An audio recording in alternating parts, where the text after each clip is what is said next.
I want to welcome Shruthi. She is in her 20s, left a very high paying job to become a full time creator. And in her journey, she found Ship 30 for 30 in April. From there, she found a passion in helping people to connect with each other, how to use the power of social media so that you can build the connection, you can build the relationship to grow yourself as well as help other people grow in their area. Like Zig Ziglar says, help others so that you can grow yourself. Recently, she has launched a digital product named DM ToolKit. In this interview, this session, we will dig deeper into that product, not only how this product will help the person who is buying this or using, how that can help their own creator journey. We will also talk about the process, the journey she has taken, how she has identified this idea, and how she has executed it from the idea to release, so that we can also use those ideas to build our own product. So that's kind of a very high level theme for today's interview. It's a live session where other participant has joined. You are welcome to ask questions as we will ask questions, answers, and then we will have follow-up items. So with that, Shruthi, let's start. What you do? Thank you so much, Vinod, for that. Truly.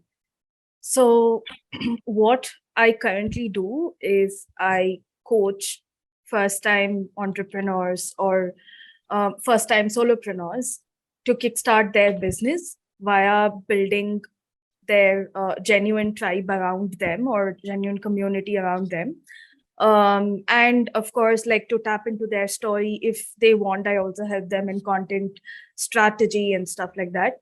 But the main thing is to help them with the people side of the business, right? Like, for example, how to handle your customer journey, like from the start to end, when to take feedback, when to, or how to handle, difference of opinion and stuff like that.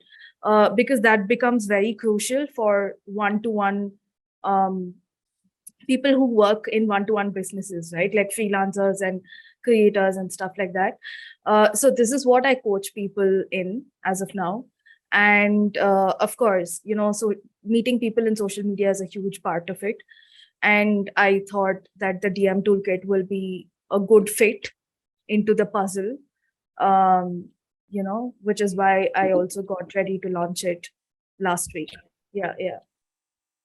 So let's talk about the DM toolkit, what it is, and how it helps creators or entrepreneurs. So I think in the month of June or July, I got an idea I wanted to run a cohort to, bring in about 8 to 9 people together and, especially introverts, and help them make the first connections or make them more comfortable with, talking to people online or meeting people online. So for it started with that. And then for that, I started taking customer interviews. I started interviewing people. I had this audacious goal of interviewing 40 people in a month. And you were also part of it. And I started interviewing them before that. And one thing I noticed a lot was people in general were great as people and were great at communicating, like taking the communication further, but they struggled with sending the first DM.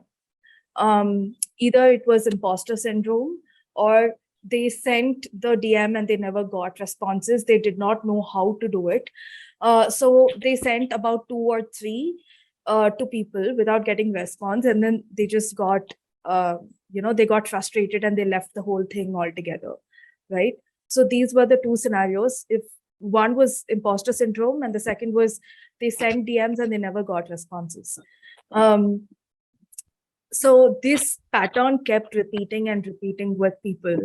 I ended up taking about 32 interviews, because I stopped at 32 because I realized that, that was enough. Like I could see a pattern. So I stopped at 32. And then I started my it's very surprising, right? So I started my one-to-one coaching to get experience to run a cohort. So that's why I started the one-to-one coaching, and it's leading me somewhere else. Okay, that's another thing. But yeah, so I started seeing a pattern, and a lot of them struggled with, okay, I find a person interesting, or, I want to work with someone. What do I send them? I don't know. Um, a lot of people struggled with the context, right? I mean, why would I like it's a lot of them compared it with real life scenario where you won't just randomly talk to a stranger on the road, right? Or it's scary. How can you do it? um so once I started seeing the pattern, I was like, okay, this might be an idea, because I personally as an extrovert had never struggled with that. So that was like me understanding the other side of the problem. um and then I started asking people, will this be helpful? So I started personally DMing people to get feedback, to get the initial feedback. I started slowly asking them, do you think it will be helpful? I started building it in public. So this is the problem that it solves, and the toolkit consists of about 21 DM templates and do's and don'ts of how to build relationships online, and how to send DMs, tips and tricks and everything, and also a curated list of resources, books, tweets, articles, everything, so that you can dive deeper. So that's what the toolkit has. Yeah. Thank you, Shruti. And I still remember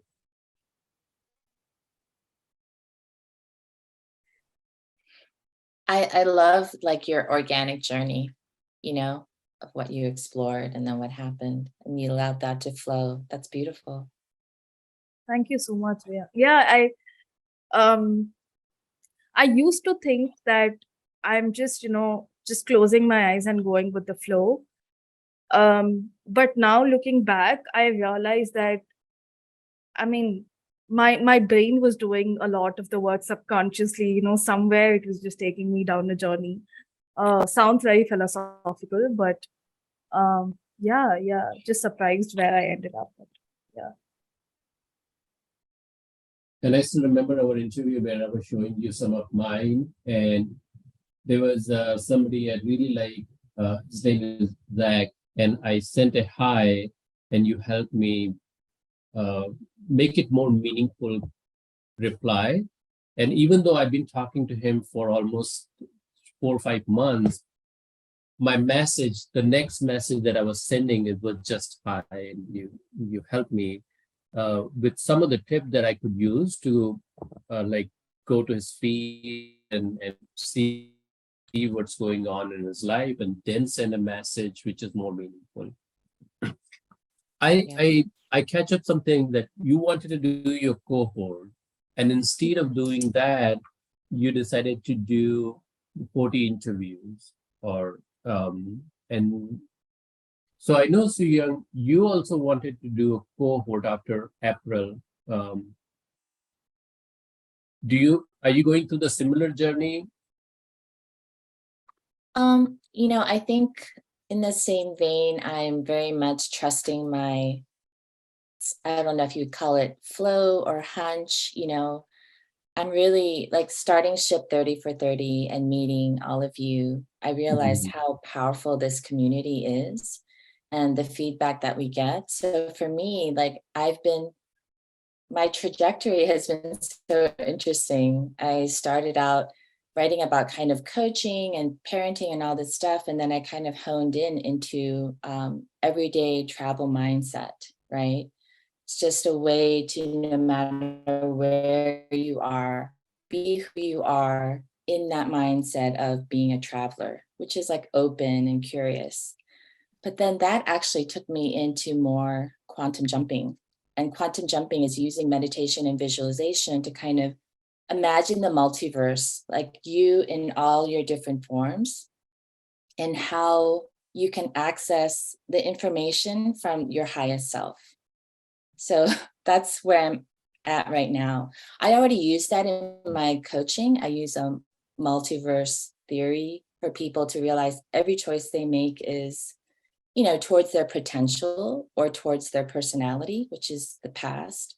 So right now, what I'm doing is I've done many cohorts in person using this model in creative coaching classes.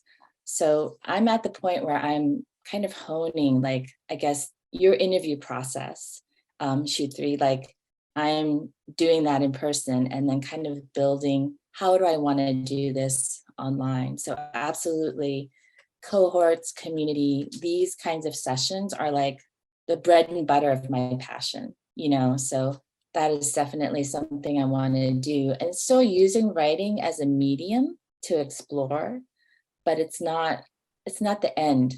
The end is actually potential, helping people reach potential. So yeah, that's where I'm at. I love this, the organic journey that we all are having, especially after Shift 30 for 30. Yes. And maybe just, I'm saying Shift 30 for 30 because that's the majority of the group that I am into.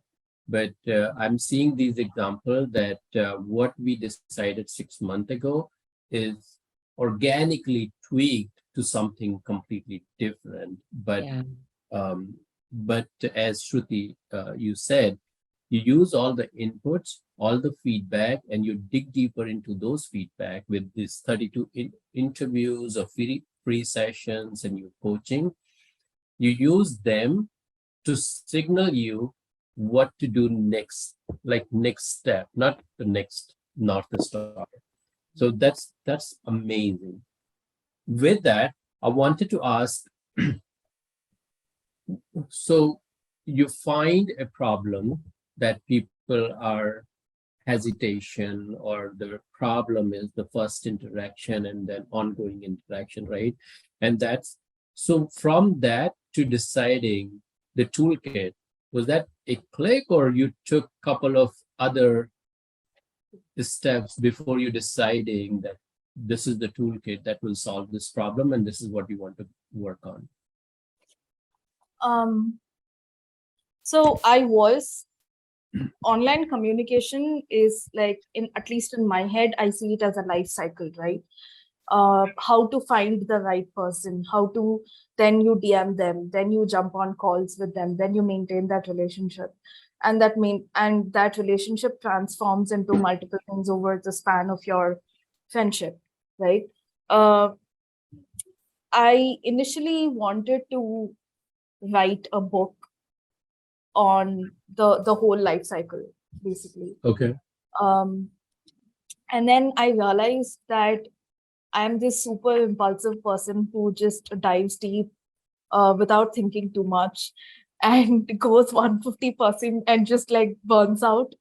I did that for my last 2 products.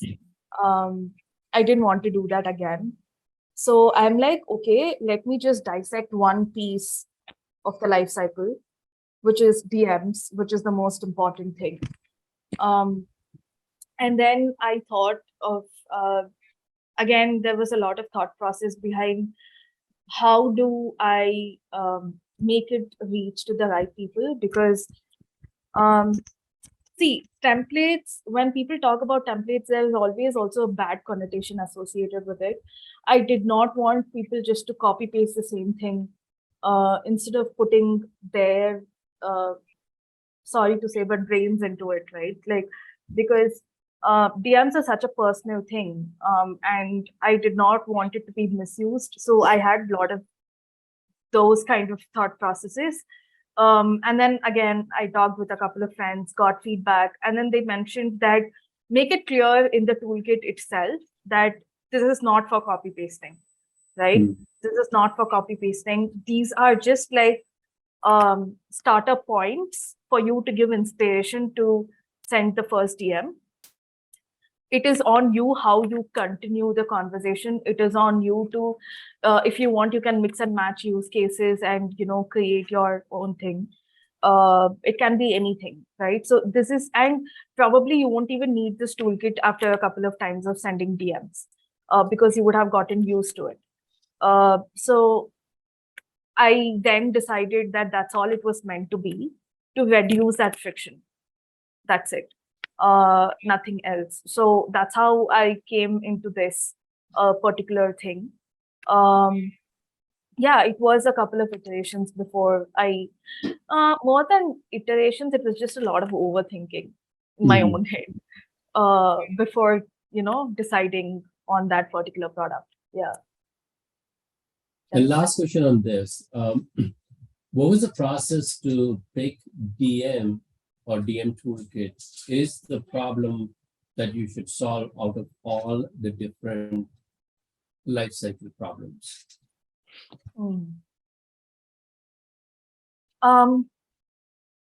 So I wanted to solve a problem that was big enough, like I could write a bit about the content so that I can sell it for a particular price. It should also be important enough that people will pay for it.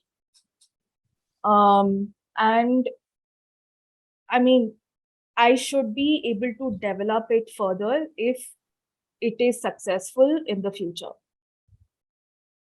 So these were my 3 categories. Hey, no problem, brothers. Oh shit. Yeah. So so these were my 3 categories. So like in the life cycle, right? So one problem I could solve, like, because just relationship, again, it needs to be specific. So I cannot be like, I'm just going to teach you how to build relationships, because that's very vague. Yeah. It's all encompassing, right? So I also need some sort of a niche, but not too much of a niche so that it becomes a very tiny product. So those were the considerations that I had in mind, and DMs seemed like a good base for kickstarting relationships. Yes, you can build relationships by commenting on people's tweets. Yes, you can build relationships by just jumping like in ship 30 for 30 calls and stuff like that, right? Like paying for a cohort and using that cohort to meet people. Yes, you can do all of that, but it felt like DMs were the fundamentals of building relationships online. So that's how I came. Long answer, but yeah, that's how I came to the decision. That's great. And the reason I'm asking all these questions because we all have these type of ideas, and we overthink. We either make it too big or pick too many items at the same time. So I wanted to dig deeper into your process because you reached to the finish line, right? You're able to finish, able to execute on that idea, and you're able to reach to the finish line. And now there are a world of possibilities for you to enhance it or add another element to it for your big picture. So that's why I wanted to dig deeper into that. Surprisingly, yeah, that was my thought process before I built. So the toolkit was my first paid product. I've never built a paid product before. I mean, I do get that we all learn after each iteration, but I also realize that as creators, we often focus a lot on just the product and creating the product. And we forget there's a life cycle for a product launch. There is marketing involved. You have to sell yourself, it can be in a very genuine way, but you have to do it. And how you place your product, like the messaging and stuff, is so much more important than the product itself, is what I'm realizing as I go forward. We will come back to that. I think those will also be a good input that how you figure that aspect.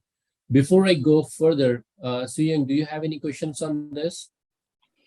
I don't have a question. I mean, I love, I mean, I'm learning a lot just from hearing your process, and I think that's of great value. And I almost wonder if that could be something that you use to help create the branding and messaging around this product you're launching, because the value is not just, of course, I love this idea of the life cycle, but like the value that I'm getting as a creator is, whether I use DMs or not right now, is your process of how to hone in, because I think as creators, like Vinod said, and you said, it's like big, right? It's like, whoa, even our niche might be really big, but like, just, I love how you broke it down, and to avoid burnout, which happens for a lot of creators, solopreneurs.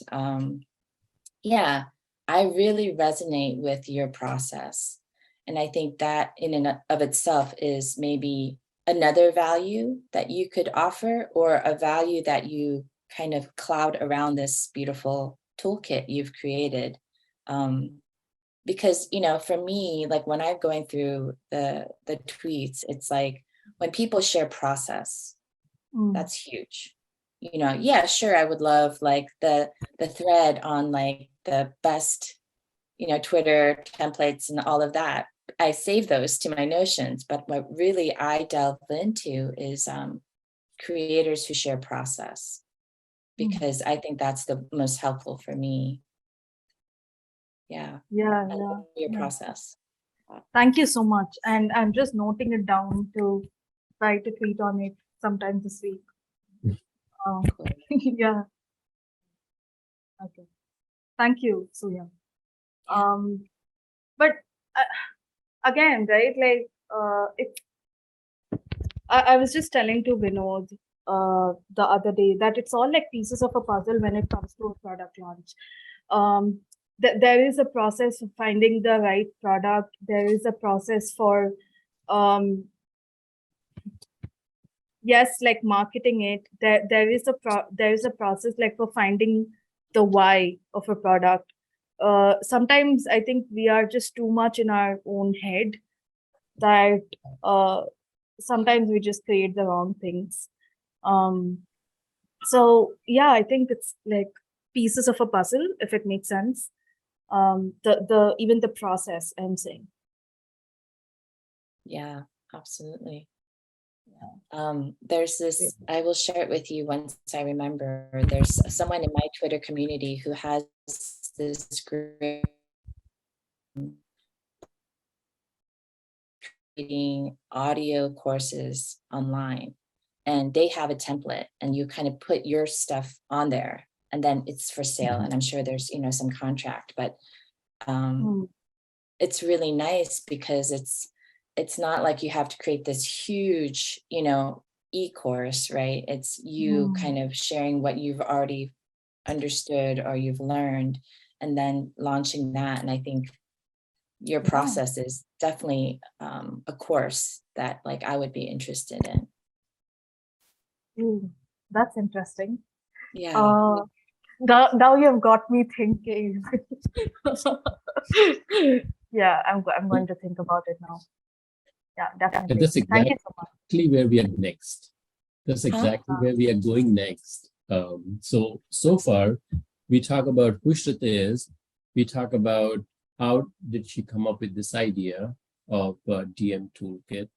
Now we're going deeper into the next stage. So once you got this idea that you want to create DM ToolKit, what happened next from that point to, from the idea to research, to execution, and to delivery? I'm sure it was a long process, many weeks, many nights. So how does that look like? So, oh wow, there's just so much. How long it took you to, from the start, from the point you had an idea to the point where you decided that this is what I'm going to do, to now, how long those duration are? Almost a month.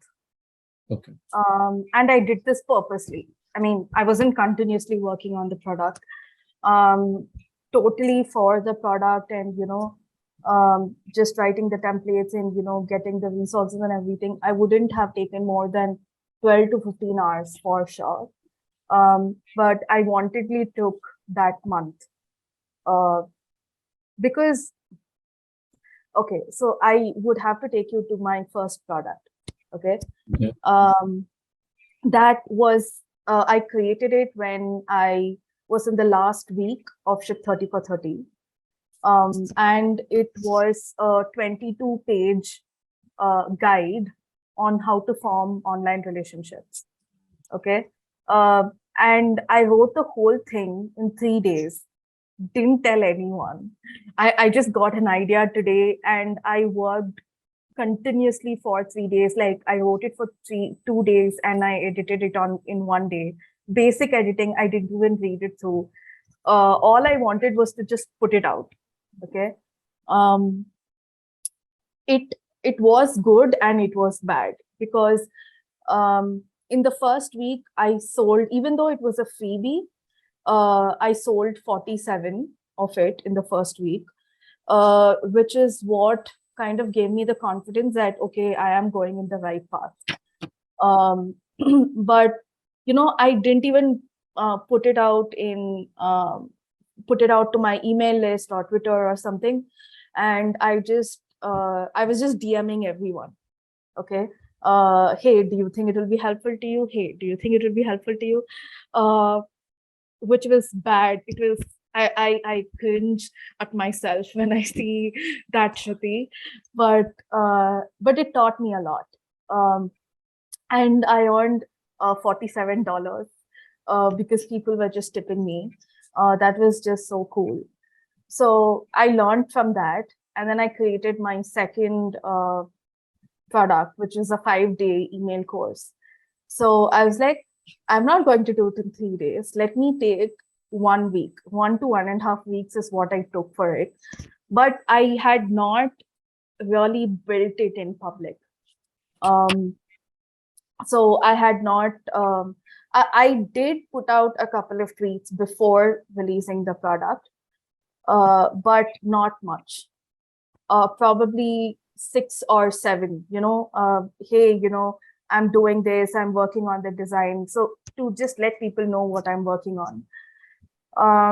And that was also the time when I was making a lot of friends on Twitter. And my email list had also built up to some extent. So I was kind of happy with it, like, because I think in the first week, about 90 people subscribed for it, which is, I mean, I don't know. But the problem, what happened in that was I got burnt out. There were a couple of things that I did better than the last one in terms of I took beta readers. I had 6 beta readers to read and give me feedback for my second email course. I did take more time than the first one. I was very conscious of what, so one email should have only one idea. So I was very conscious of all that things and giving enough spacing and formatting and stuff like that. So, and I think I sent out 1 or 2 emails before launching it to let my email subscribers know that, hey, this is going to come out, right? So that's what happened in the second product. The third thing, which is the DM ToolKit, what happened was, so it was definitely much better than the other 2. I took time talking to people, getting feedback. So the first 2 products, I hadn't gotten feedback at all. Mm-hmm. I didn't have a why of, why am I even creating this product in the first place? I hadn't taken audience feedback, nothing. I just felt like it, so I created it, right? But this one, I was very careful because I wanted it to be like, again, that was also a conversation in my head. Should I give it out for free? Should I make it paid?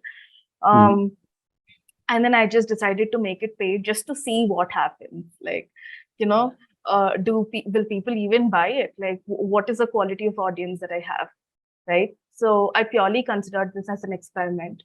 I was building it. I think I used to release at least 4 to 5 tweets per week on the building in public for the product. And I used to talk to people. I got about 10 beta testers for the product who went through the whole thing, gave me feedback, gave me a review on everything, right? So, and then I was also sort of building in public in my emails. Not as much as on Twitter, but somewhat. Like I was having this small section where I was letting people where I was in the building journey. So that I did, right? And the one thing that I decided to myself was that I would focus only on Twitter, and I would not focus on spreading myself in every platform, like LinkedIn or Medium or stuff like that. So on the launch day, I probably just put like one post on LinkedIn. That's it, because Twitter, in the previous email course, I was just spreading myself too thin everywhere. And that truly got me down. Like I was just sleeping for a week after I finished building that product. It was that bad. So I was like, no, I'm going to not break my head on this. I'm going to go slow and steady in the whole process. So those were the things I did right for this launch. But what I didn't do right was, one, I had to study more about the pricing. I realized that itself is a huge topic, and I got superbly interested in this concept called value-based pricing. And I'll send you the articles probably later. But I did not work enough on that. The second thing was I did not do a pre-launch. So I also had a reason for not doing the pre-launch because it is only $7. People usually do pre-launch when, it is $30 or $40. They sell it for 15 or something. And then after the launch, they sell it for $30 usually. So I did not think it would make sense for me, but looking back, getting people's opinion on what the worth of the product is, I could have done a pre-launch. And after the launch, I could have sold it for a little higher price, is what I realized. So, and then I had not created the stories. So I did not want to be salesy when I'm marketing the product. So I wanted to use storytelling to, pull out the stories behind this, pull out the why behind it and all that. I had not planned those stories properly for tweeting it out. Like if I have to send out a thread today to market the product, just like, half an hour or 1 hour before. So I sent it at 6 p.m. my time. So just half an hour or 1 hour before, I used to be sitting and breaking my head. What should I tweet today? So I was just procrastinating a lot, I think. So just those couple of nitty-gritty points, I think it could have been done better. So I'm sure I'll make it better in the next launch, but yeah, so I've been talking for too long. I realize that, but yeah, so I had to tell you what mistakes I did for the first two, so that to give the context. Yeah. Right? Yeah. So these were my mistakes and things I did right, I guess. I don't know. That's great, because this gives a context.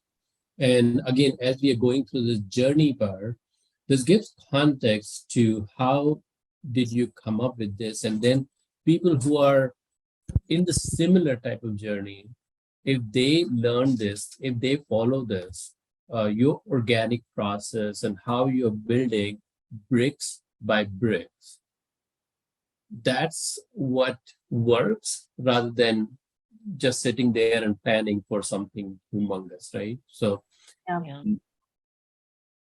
as we are on the pricing, I don't know if I have sent you this screenshot or not, but when you click on the link, the first option is $49. Yeah. And then you have to really scroll down Mm. way at the bottom to see the $6.99 price. So my question to you, are you getting this $49.99 pricing or customers? Or how many you got those customers? I got 2.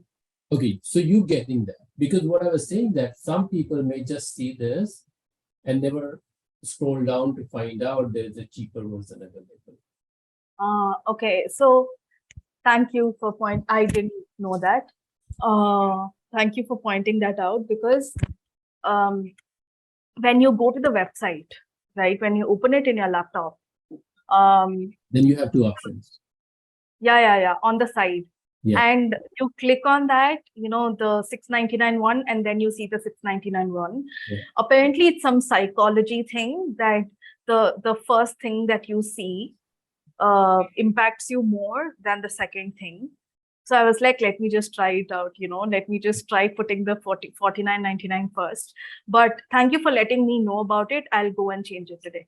Yeah, because on the phone, it's not even giving the second option unless you really scroll down and try to see it. So it's very easy to miss. And then they click, they see 49, they gone. Yeah. Thank you so much for that. Yeah. I'm going to go and change it today. See, like small things like these, right? Like I think I sent you a screenshot. I took a screenshot. I thought I sent you a DM and I forgot, I guess. Okay, no problem. Yeah.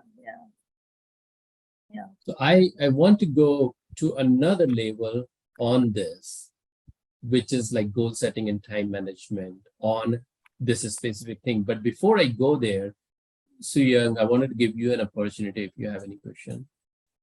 Just again, the process is so invaluable, because I think when we think about creating a product, right, we think like, oh, it's going to take this amount of time. I have to allocate this. But I love you just dived in and you just went at it. And of course, there was burnout from that. But the timeframes that you share really help me to understand that so when I create like a kit for like thought leaders, it's like I do an e-course, I help them write the next book. Time of me assisting them as like a writing coach, but you're like, I'm gonna go in 3 days, or like 15 days, but I'm gonna take a month to like, slow down. And it's inspiring to me because I think there's something about accessing that flow when you have it. You know what I mean? Like just like vroom, it's kind of like this brain dump, excuse my language, but the diarrhea of our thoughts. And then letting that out and be like, okay, I'm gonna step away, and then I'll come back. And I just love that. So again, like I said, you have so much value to offer about your process. It's incredible. Yeah.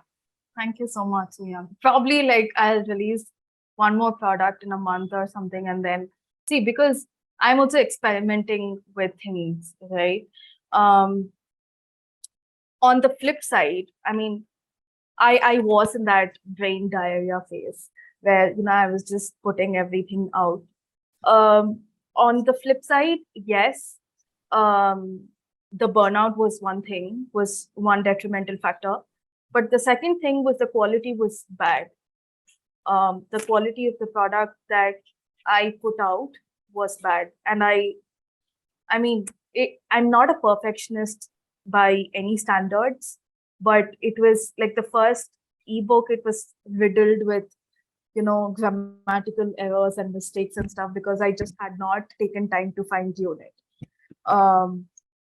Right. So it's just a balance, I think, of even if I took that 1 month for this thing, there were times when in one day I sat and I worked for 5 to 6 hours because of a brain diarrhea. And then, oh, that term is just got to stick with me now. Okay. And there were just days when I didn't work on it at all. So you still do it in this process. I was not a person who was, doing 1 hour every day. I was not that person. I got an inspiration today. I'll just chuck everything out and I'll just sit and work on it the whole day, right? But the tweets that I put out, I'll try to document it at every stage, and the tweet that I put out for 5 days, probably I would have done all that thing in one day. Okay. So you don't need to be the one source of truth on Twitter. Like, you can just be building in public as you go. Love that. Great statement. Yeah. I don't know how many people are going to see this, but yeah. So, yeah. Okay. So now you get an idea, you have all these previous projects, you had the foundation, and I don't know, whatever you say about the first guide and 5-day course, I say that those are your stepping stone. You couldn't have done this without doing that, right? Those are your stepping stone for this.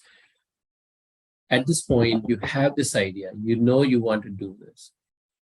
How did you break that into pieces? I'm jumping into the goal setting part, right? You have this idea that you want to build this, you see the end goal, you see the end product. How did you break it into pieces? How did you manage your time? And how did you visualize that this is the end look like? So I knew what all was supposed to be inside the DM toolkit. I did not visualize how it looked like. I'm not a visual person. I was like, let me just go with the flow and see where it takes me. That was my goal. So I actually had a to-do list. Like, for example, first note down the 21 use cases, write those 21 DM templates, edit them. And once you buy the product on Gumroad, you will get 2 emails. I think, Vinod, you wouldn't have got it because I hadn't activated it then. You were one of the first. I think you were the second person to get it. But after that... I still remember. Oh, okay. Yeah. Yeah. Thank you. Yeah. So I didn't activate it. I forgot to activate it in the first day. So I created a welcome sequence for people, like 2 emails, once after they get the product. So writing those emails, editing them, and then writing the do's and don'ts, editing them, and then spending a day just to curate the tweets, books, articles, everything, and writing the landing page of Gumroad, editing it, and then you have to upload everything and create the thumbnails and stuff like that. So that was a task in my to-do list, like, go to Canva, create a template, thumbnail, or whatever it is. And then I had to, I'm also working with a brand specialist this month for my branding, because I had no clue about, when I used to talk to people one-to-one, I could explain them what I did. But if someone came into my profile, they could not understand in one shot what I did. Right. So that, and of course, the colors and stuff, I'm just so horrible at it. I'm just color dumb, if there was a word for it. So yeah, I really needed help with that. So I was deciding on what colors to use, a set of colors that I wanted to use for the screenshots, the thumbnails and everything. And so that was a part of the to-do list. So this is how I broke the tasks. and I had this to-do list and I printed it out and I stuck it in front of me. Is that the Um, notepad that you use or what? Any software that you use for that? What software no, do you use for that? I'm a pen and paper kind of a person. Okay. So Okay. I just put that. And but of course, building in public. So I just put it in Notion and I just took a screenshot and put Okay. it out. So that was okay. So because I didn't want to miss out on, again, I wanted to draft a couple of emails for, Mhm. promoting for my email subscribers. So writing that, editing that, because um, I'm this person, when I get too excited, I miss out on a lot of stuff. Like, and I did not want that to happen this time. So, and then I was also quite conscious about, am I tweeting about the DM toolkit at least once in 2 days, right? Just to spread awareness much more, like way back when I got the idea. So yeah, so I had the to-do list and everything, and I had it stuck. This is my bulletin board. So I just had it stuck there. And I was just checking off things. Um, and this reminds me. So one thing that I don't know if it's good or bad, I did not tell people the release date. Mm. Because last time what happened was I told people I'm going to release it on this date, and then I felt sick. And I had to send out a public apology. I don't know how much it mattered and stuff, but I had to send out a public apology saying, I'm postponing it by 3 days because, I've gotten sick. So I didn't want to do that mistake again. So I never told people the release date. I just told them about the stages. So that I think kind of removed the pressure for me. Like I had an idea of when I wanted to release, but I didn't tell people. So yeah, so that was my process. And I'm not a structured person. I'm very going with the flow kind of a person. So one day if I just wanted to work on it, I would work on it. One day okay. So the main part of the whole thing was that I did not go by order. So today, if I had the mood to write emails, I would just write them. Tomorrow, if I had the mood to write templates, I would just write them. So that again removed the pressure for me that I have to go in this order. I don't know if this helps, but No, yeah. this is great. And I will ask you for that a picture of the bulletin board and your to-do list. So I will add that into the video. Yeah, definitely. Sure. Awesome. I think that covers the goal setting. Do you have any question on that, Suyang? No, I would just, if you wouldn't mind putting the link in our, Twitter group of your toolkit for. She did I actually. She did. I did. Oh, she did? Okay, maybe I missed it. I'll send it to you. So yeah. Okay, yeah, Yeah. love it. So going into the last section, for the people who want to create their own digital product, what would be your advice? Plan it properly. Again, it's a life cycle. Like, I think we're just so focused on creating the product that we don't see anything else. Like search for avenues to market it. Plan about how, like, what is going to be your building journey going to look like. Plan about how many emails you're going to send before and after. Plan about your pricing. Are you going to do a pre-launch or not? How many people are you going to personally DM? Do you have a template to send a DM to people and let them know that your product is released? Like that. I mean, how many people are you going to ask for feedback, like beta testers? How many people are you going to get the testimonial of before the product launch so that you can put it on your website or things like that? I haven't asked testimonials from anyone yet. That's again a mistake. One of a friend pointed it out, and he was like, "Why aren't you asking for people's testimonials?" I'm like, "Oh shit, I had to, right?" And then now today I'm actually going to DM people to ask, and then how are you going to see? It's again a community. Think about it as a community-led thing. Do you want to approach a couple of newsletters, it like friends who have newsletters, to promote it in their newsletter? Just ask them, right?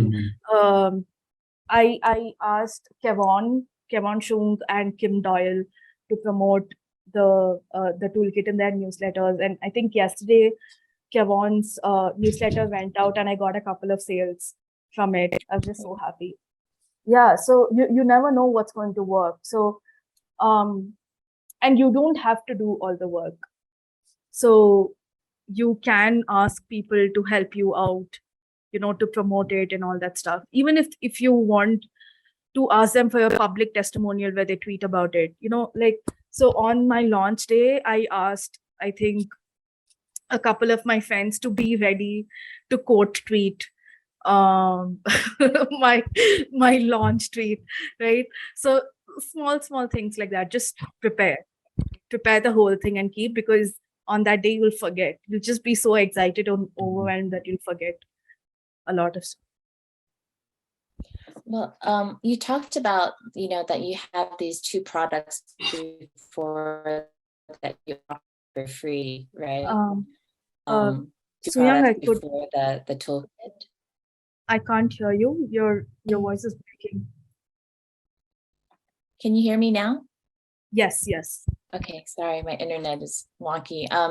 You talked about the 2 products that you have for free, right? Yeah. I wonder if you wanted to, you have the link, you're tweeting about the link to your Gumroad product, but then you could say, if you're willing to buy the product and then, tweet about it, that you can have this. Okay. Because those, I feel, I know you said that you didn't feel that you learned from them and they were kind of a trial process, but those are still really valuable things. Like if you ever wanted to go back and edit it and use it as an incentive that some people would get on top for sharing on their newsletter or tweeting about it or putting it on LinkedIn. I would be very motivated. Like if I didn't know you at all, and I saw that, that would really motivate me to be like, oh, I want to buy this product. And I also want to, give an honest review, knowing that I'll get another product for free. Oh, wow. Yeah, that makes a lot of sense. But I think what I've done now is that in the curated resources part inside the toolkit, I've already added the 2 freebies. Got it. Yeah. But this is a good thing. I think in Gumroad, you can also on the landing page, you probably want to list on the left-hand side and the right-hand side section. Yeah. Some people really highlight that it include this and then the value. They try to add the value, hypothetical value. I don't know. Sorry, I don't know if you guys also struggle with this. There are some product marketing things that I see, and it doesn't feel right to me. I'm like, I don't want to be like this, but I also want to market my product.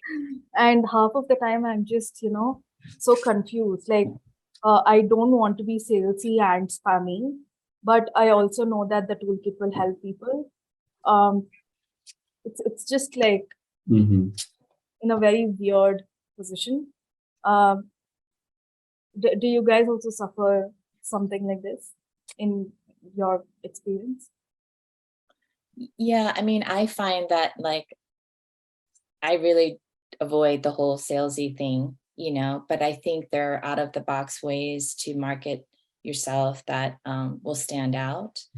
As well as, I remember even with some of the headlines when we were going through Ship 30 for 30, I'm like, I don't it's not the clickbait thing. It's like, I kind of like to highlight what's a positive, aspect of what they will get if they read my essay or read my tweet. But I realize you have to start with the problem, right? That's how you kind of hook people in, is like, this is the problem you're having, and then you can get to this. So, I mean, I think there's integrity is a really big part of how I work and how I work with others. Yeah. But there are ways to do it knowing that you're still in alignment with what feels right for you, knowing the value that they'll get. But I think, the best marketing is usually, it's out of the box. And that's something, we just have to discover on our own journey for each thing. Yeah, definitely. I mean, the problems part, I do get it. And I've tried to, weave stories around it too. But like, like you get emails from some people. I don't even know why I'm still subscribed to them. But like, you get emails from some people and you know that they are going to sell you something, right?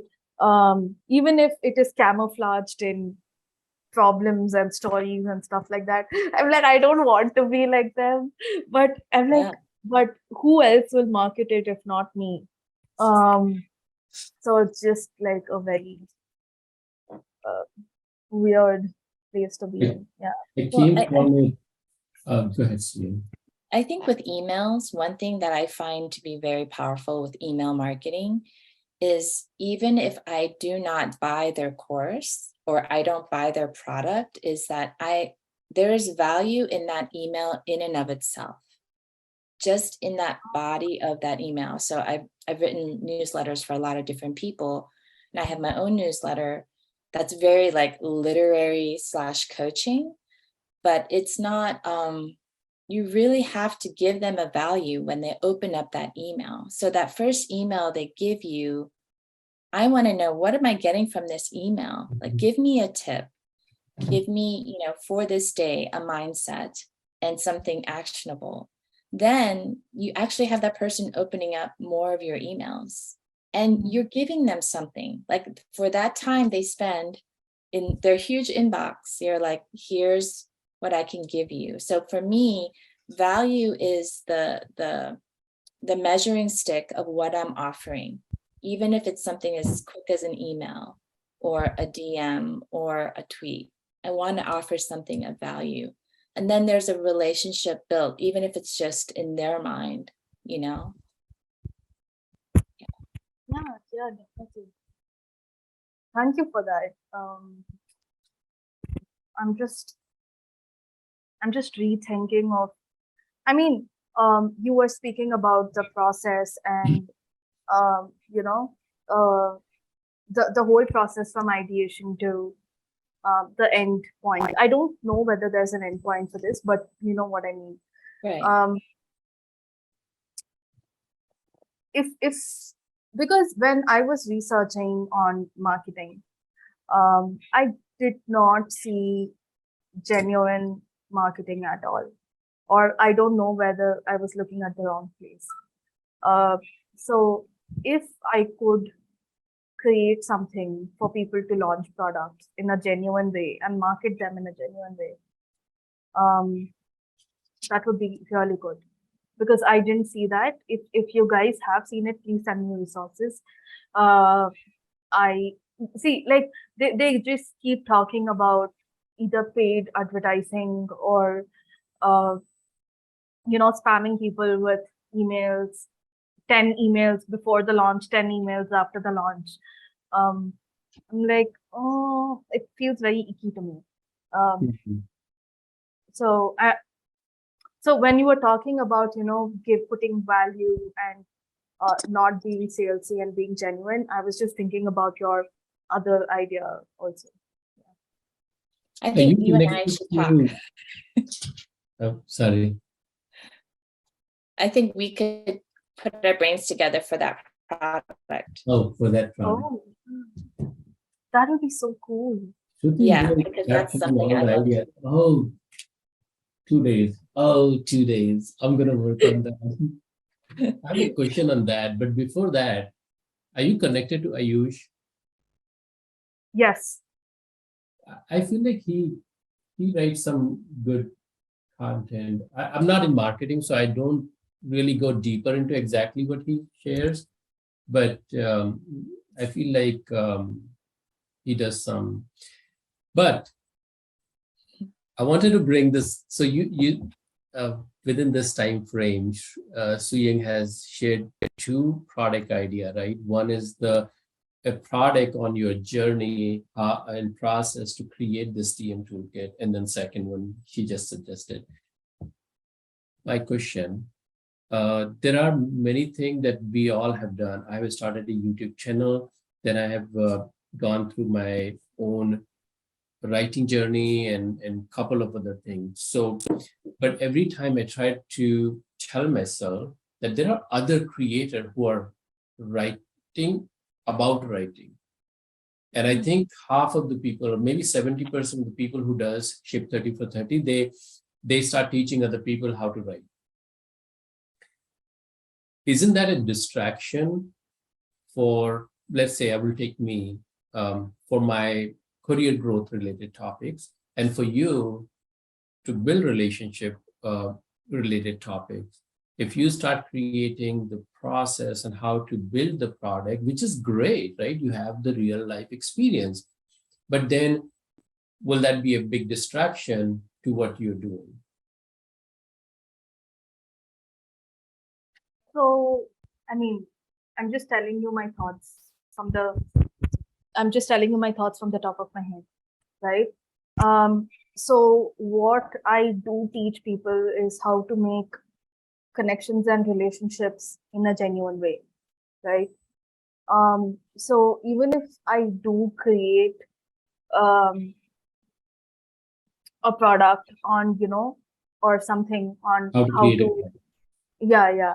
So even that, or how to market a product in a genuine way will be the product. connected.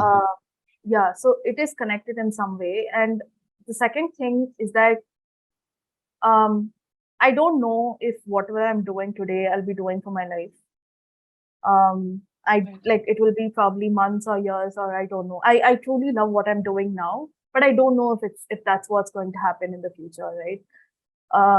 So I do want to keep a percentage of my work as just experimentation, in terms of whether I like it or not like it, so that at any point in like I want to build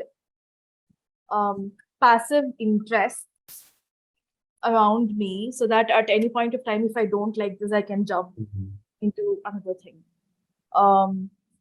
Because that's what also made me jump from my corporate job to writing. If I had thought about, oh, is this going to help me in my current career, I probably wouldn't have been able to jump later. So it's probably like 80-20%. So 20% for whatever, even 70-30. So 30% for whatever, my interests or passions, just experimenting stuff, and 70% for what I do. Yeah. This is a very good point. See, because like I've already told my parents that I am not going to have a linear career path. Like now I've just, probably earning to take the next break and to go to the next place. So I've already told them that, I'll have a career for, 1 or 2 years, save up, take a break for 6 months, figure shit out, again have a career for 2 years, take a break for 6 months. That's how my life is going to go, I think. So like I've accepted that fact. So I need to prepare for the next stage. I love it. And I mean, who knows what will happen? I mean, it's funny. Right now, I'm writing about something I call immersion, like excuse my language, but fuck work-life balance. It's really not the way the world is going. It's really how do we create an immersion between not just our passions and work, but just our life and our creativity. It's like, how do you infuse that in your work, in your parenting, then have like this huge treasure trove of ideas to then create from, and then that's your passion, that's your hobby, but then that can lead to work. I mean, it's this Mhm. cycle of work-life balance. It's out the door. It's a myth. It's not real. I think there really has to be a way to I have a create. couple of points there. It's a very passionate area for me. Number one, this 9 to 5 was created for factory workers, Yep. Yeah, yeah. right? It's not applicable to the knowledge worker. Number two is there are still people, or the comment that I made a couple of weeks ago is if you have an excellent idea for work, don't wait for 9 a.m. If that idea is at 10 p.m. in the night, just work on it. And then if you have a family thing, or if you have your wife's birthday, or if you have something, right? Don't wait for 6 p.m. Just do it during the day. So mash everything. Don't wait for 5 p.m. to start your life, and don't wait for 9 a.m. to start working on your aspirational project. That was kind of a theme Yeah. around that. And that's how it work. It will work. Absolutely. Yeah. It's like jumping on that flow when you have it. Yeah. You know what I mean? Like, I feel like if I make a note and I put it away, and then later I'm like, what does that mean? Like, what was the energy behind that? It's like, I need to at least get like a free writing session in around that, and then I can capture some of that energy. But yeah, I absolutely agree, Vinod. Like 9 to 5 is just ridiculous. Yeah, my Yeah. entire team, I have one simple instruction when anybody new join in my team, that you don't need my approval if you want to take a break during the day to go to a doctor appointment or anything that is going on in your life. You just tell me before or after, or don't even tell me, just block your calendar so the other people are not expecting you. That's all you need to do. I know you take care of things after hours, and you don't need my approval or permission to do your life things. Absolutely. Yeah. I wish all of us had managers like you, Vinod. No, I know. that's one of my values, so I stick to it. Yeah, would have made my life so much easier at least. Yeah, Absolutely. yeah. I mean, it's weird, right? We don't tap into our inspirations or creativity enough, I feel. Like just yesterday, I was just about to go to sleep at 11 p.m. I'm trying to make my sleep cycle better because inspired by Vinod and one more person called Renar. Um, but then I was like, my brain starts working overtime only when I'm about to go to sleep. Me too. So I I have this notebook beside me, and I'm like furiously putting it out there, like in the notebook before it, slips off my brain. And it's just it's so therapeutic in a way. And I was just doing that till 12 or 12:30, I guess, and it was amazing. Like I would have missed it out if again, like I think I have like 10-11 hour work days, and then after that for the next 2 days I won't do any work. Like I'm either like all in or none kind of this person. um but yeah, so thank you so much for bringing that up, Sneha. At least some of that guilt, I mean, I can see it going away. Thank you. Yeah. Well, No, just this is so beautiful. Thank you to both of you for creating this space, and for you, Shruthi, like for sharing everything. Thank you yes, so much. definitely. Thank you so much, Shruthi, for jumping into this conversation. Thank you so much, Suyan, for joining us. All right, guys, it was fun. Uh-huh.